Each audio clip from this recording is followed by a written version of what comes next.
Well, howdy and welcome back to Flood 2, another division of the Withlacoochee River Report. In this year-end review here, this is Christmas 2009. As you can see, I've got quite a bit of this done.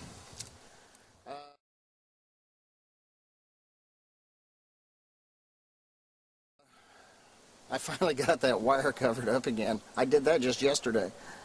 I got most of the fencing picked up, got most of the block picked up that's being used as fill in that hill there, and I'm going to have to find some fill dirt to try to put this thing back together and at least build a nice sloping hill there.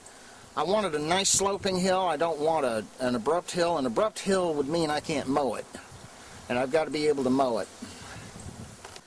Just to give you an idea of how high the dirt got as it came rushing down last May, that's about 5.5 inches of dirt. Right there. That's the depth of it. This is the first time I've seen this much of this patio since last May. As you can see, I'm going to have to clean out the shed, and I'm going to really probably have to move this shed somewhere. Oh, fun.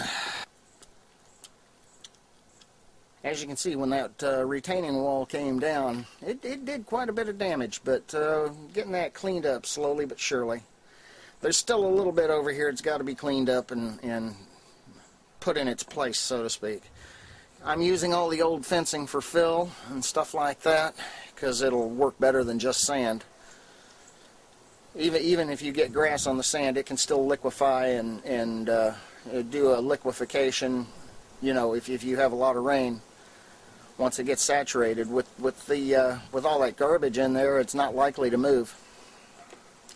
One of the things I've been having trouble with all summer long is my septic system. As you know, every time it would rain, or we get enough heavy rain, the water would stand over the septic tank and literally fill the septic tank up.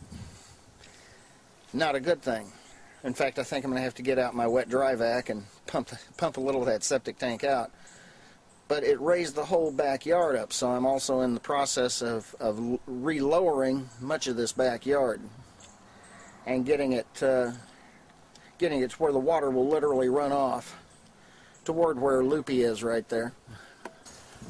Yeah, this is the last part of the retaining wall that really isn't stable. I'm debating on whether to pull that down or not. However, I'm thinking probably be easier just to pile a load of dirt up against it and brace it that way.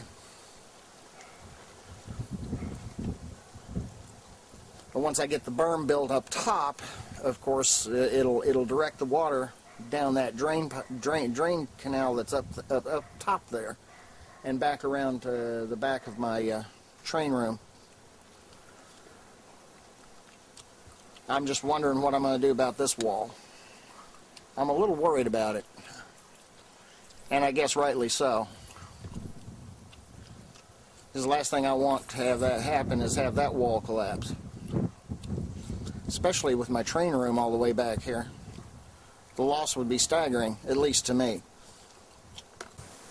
Yeah, if I could get some money together and get me a tractor with a backhoe on it, I could lower the dog run and get the dog run back in use again, like I should, instead of having my poor mutts tied up outside here all day long. Rain or shine, poor things. They live with it.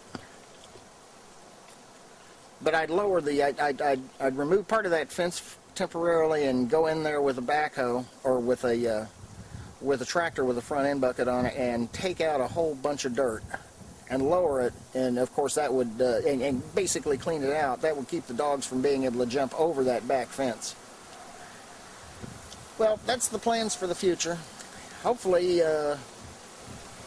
they can be made to work for a change. Until next time, happy railroading, happy new year, and all this other gobbledygook.